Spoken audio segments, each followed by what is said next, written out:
নীলুফা চৌধুরী বলেছেন যে তিনি এই সরকারের কোনো সফলতা দেখেন নাই, পক্ষান্তরে এটাকে ধরে নিতে পারে তিনি ব্যর্থতাই দেখছেন এই সরকারের। আপনি কিভাবে দেখেন?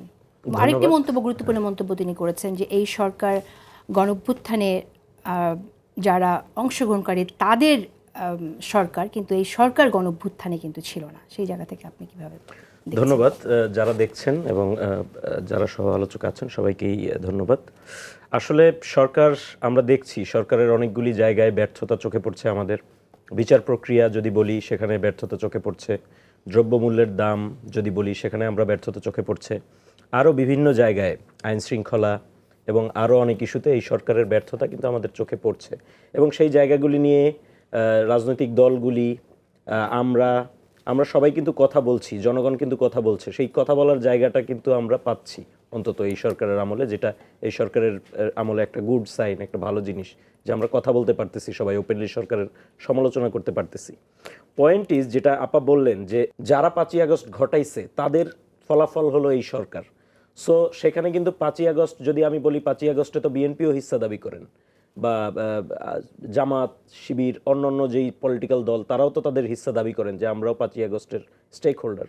সো যদি এই সরকারকে আমরা এই দাবি করাকে আপনি যৌক্তিক মনে করেন? হ্যাঁ, আমি মনে করি এই দাবি অবশ্যই যৌক্তিক। অবশ্যই তাদের এখানে মানে পলিটিক্যাল পার্টিগুলির পার্টিসিপেশন ছিল, একটা সেন্ট্রাল নেতৃত্ব ছিল।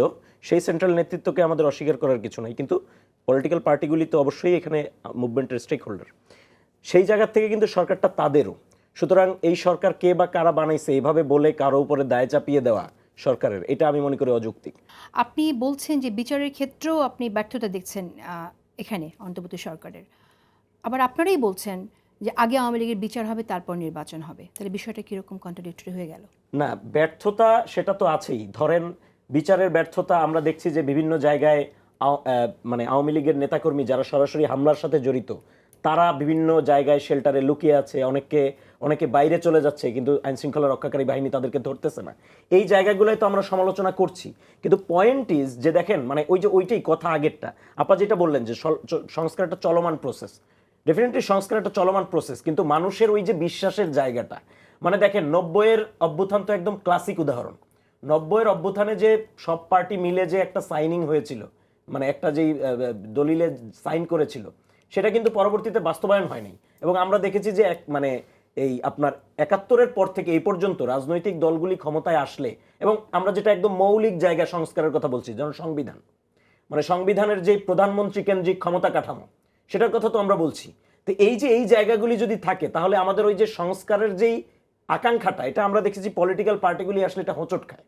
ডেফিনেটলি 31 দফা বিএনপি বলতেছে সেটা খুবই গুড, কিন্তু আমরা এই যে হোঁচট, এই যে বিশ্বাসটা, এই বিশ্বাসটা আমরা কি দিয়ে ফিরিয়ে আনবো?